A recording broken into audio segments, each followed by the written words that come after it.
Hello students, welcome to Manoj educational study classes. आज की class में हम बात करते हैं विश्वविद्यालय शिक्षा आयोग 1948, जिसे आप राधा कृष्ण आयोग के रूप में भी जानते हैं। आजादी के बाद आने वाला यह पहला शिक्षा का आयोग था जो विश्वविद्यालय स्तर की शिक्षा को सुधारने के लिए लाया गया था। भारत सरकार ने आजादी के बाद जब विश्वविद्यालय स्तर की शिक्षा को देखा तो उसमें बहुत सारी खामियां थी। उसे सुधारने के लिए कमेटी का गठन किया गया 4 नवंबर 1948 ईस्वी को, जिसका अध्यक्ष डॉक्टर सर्वपल्ली राधाकृष्णन जी को बनाया गया। उनसे कहा गया कि आप विश्वविद्यालय स्तर की शिक्षा को दोबारा पुनर्रचना कीजिए। शिक्षा की जो विश्वविद्यालय स्तर की शिक्षा, इसकी पुनर्रचना कीजिए और इस तरह से व्यवस्थित कीजिए कि अब जो नागरिक तैयार हो भारत का, या जो व्यक्ति विश्वविद्यालय स्तर की शिक्षा को प्राप्त करके आए, वो देश के पुनरुत्थान में सहायक हो। ऐसी जनशक्ति तैयार हो जो वैज्ञानिक हो, तकनीशियन हो और कहीं ना कहीं राष्ट्र को आगे ले जाने के लिए दृढ़ संकल्पित हो। इस तरह से शिक्षा दी जाए विश्वविद्यालय में, ये भारत सरकार की आशा थी डॉक्टर सर्वपल्ली राधाकृष्णन जी से। तो इस आयोग का गठन हुआ। उन्होंने 25 अगस्त 1949 ईस्वी को अपना जो भी रिपोर्ट थी तैयार करके विश्वविद्यालय शिक्षा आयोग की, वो सरकार को सौंप दी। उसके बाद वह रिपोर्ट लागू हुई। उसके बारे में हम चर्चा करेंगे डिटेल से। उससे पहले थोड़ा हम बात करते हैं डॉक्टर सर्वपल्ली राधाकृष्णन जी के बारे में। वो शिक्षा के बारे में क्या सोचते थे, उनके विचार क्या थे शिक्षा के बारे में, उसमें थोड़ा। राधाकृष्णन जो थे वो सार्थक शिक्षा के प्रबल समर्थक थे। वो चाहते थे कि शिक्षा सर्वसुलभ हो, सभी व्यक्तियों को शिक्षा मिले, सभी को उसका अधिकार मिले, ऐसा चाहते थे राधाकृष्णन जी। आप जानते हैं कि जो शिक्षक दिवस मनाया जाता है वो राधाकृष्णन जी के जन्म दिवस पर मनाया जाता है।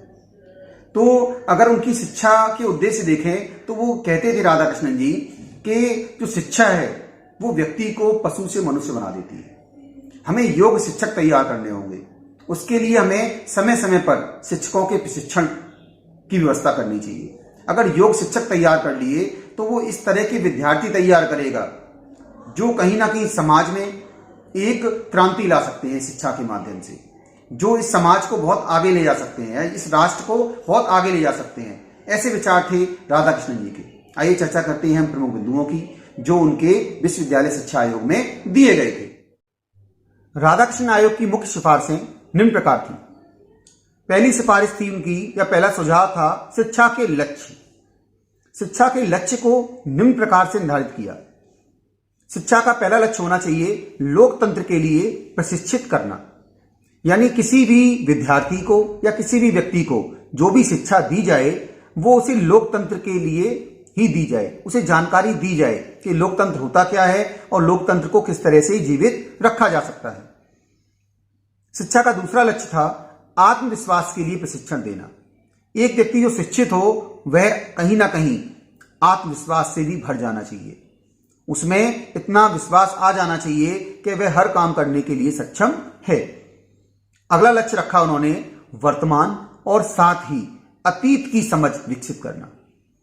राधाकृष्णन जी ने कहा कि जो वर्तमान है वो तो आपके सामने है, लेकिन साथ ही साथ आपको अपना अतीत, उसकी भी समझ होनी चाहिए, जो भी विद्यार्थी हो उसको। अगला लक्ष्य था व्यावसायिक और पेशेवर प्रशिक्षण प्रदान करना, यानी जो भी वो विश्वविद्यालय स्तर की शिक्षा ग्रहण करे तो वहां कहीं ना कहीं उसके बाद रोजगार में ही जाना है, तो उसको व्यावसायिक स्तर पर और पेशेवर प्रशिक्षण भी प्रदान अवश्य करना चाहिए। तथा ज्ञान के विकास के द्वारा जीवन जीने की सहज क्षमता को जगाना। उसे के अंदर ज्ञान का इतना विकास कर देना चाहिए कि वो जीवन जीने की क्षमता उसके अंदर सहज ही आ जाए जब वो विश्वविद्यालय स्तर की शिक्षा ग्रहण करके निकले। मूल्यों को विकसित करना, जैसे मन की निडरता, विवेक शक्ति और उद्देश्य की अखंडता। ये सभी जितने भी मूल्य हैं नैतिक, इन सबका विकास करना आवश्यक है। अपनी सांस्कृतिक विरासत के उत्थान के लिए विद्यार्थियों को इससे परिचित कराना। जो हमारे देश की संस्कृति है, जो विरासत है, उससे अवश्य विद्यार्थियों को परिचित कराएं ताकि वे उसकी रक्षा कर सकें। दूसरा उनका सुझाव था शिक्षण संकाय के बारे में, जिसमें कहा राधाकृष्णन जी ने कि आयोग के अनुसार शिक्षकों को 4 श्रेणियों में विभाजित किया जाए, यानी शिक्षक हैं उन 4 श्रेणियों में बांट दिए जाएं। पहले प्रोफेसर, दूसरे पाठक, तीसरे व्याख्याता और लास्ट प्रशिक्षक। यानी शिक्षक की 4 श्रेणियां बना दी, प्रोफेसर, पाठक, व्याख्याता, प्रशिक्षक। तथा उन्होंने कहा योग्यता के आधार पर ही एक श्रेणी से दूसरे में पदोन्नति की जाए। यानी किसी भी शिक्षक की जो पदोन्नति की जा रही है वो योग्यता के आधार पर हो।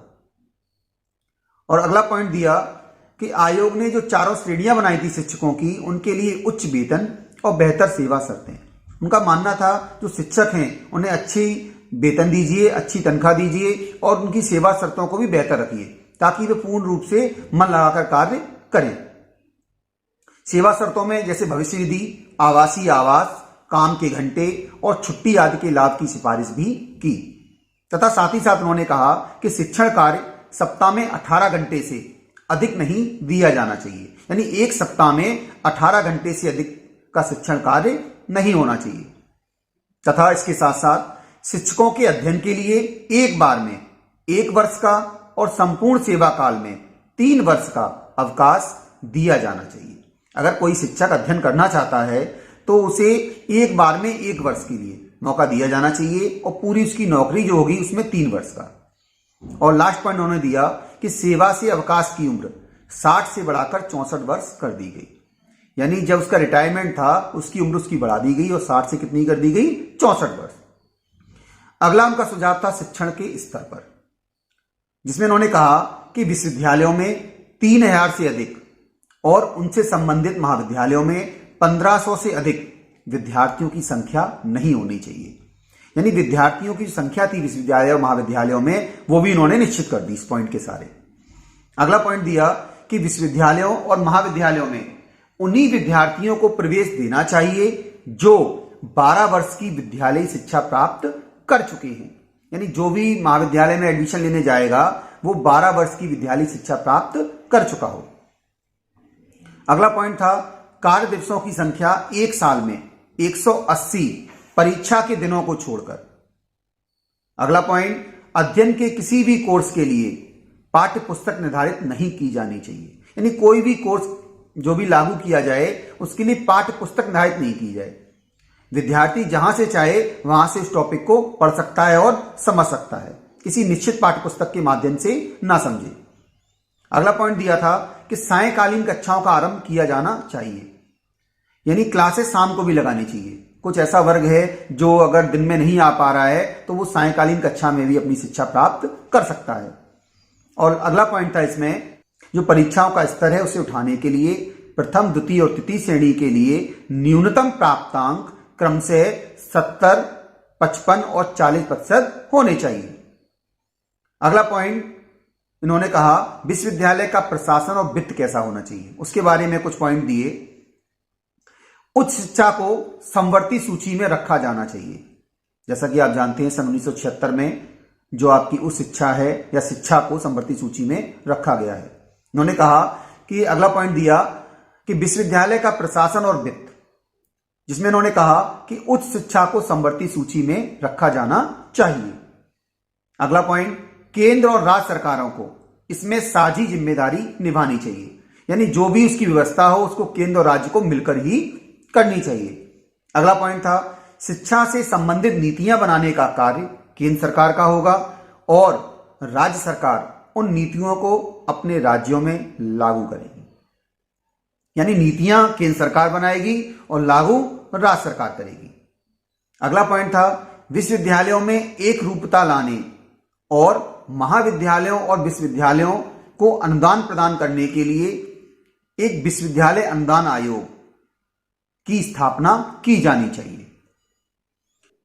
विश्वविद्यालय स्तर की शिक्षा की संरचना और संगठन, इसमें उन्होंने कहा कि उच्च शिक्षा 3 स्तरों पर आयोजित की जानी चाहिए। स्नातक 3 वर्ष, स्नातकोत्तर 2 वर्ष और शोध न्यूनतम 2 वर्ष तथा इसी के साथ साथ उच्च शिक्षा को 3 श्रेणियों में बांटा जाना चाहिए: कला, विज्ञान, व्यावसायिक और तकनीकी। तथा कला, विज्ञान, व्यावसायिक और तकनीकी विषयों के लिए विश्वविद्यालयों में अलग से विभाग खोले जाने चाहिए। अलग से विभाग खोल दिए जाए इन विषयों के लिए जहां पर ये शिक्षा दी जाए। अगला पॉइंट उन्होंने दिया कृषि, वाणिज्य, इंजीनियरिंग, प्रौद्योगिकी, चिकित्सा और शिक्षण प्रशिक्षण के लिए स्वतंत्र संबद्ध कॉलेजों की स्थापना की जानी चाहिए। यानी जो ये भी प्रशिक्षण या जो भी ये पाठ्यक्रम पढ़ाया जा रहा है इसके लिए अलग से संबद्ध कॉलेज खोल दो स्वतंत्र रूप से।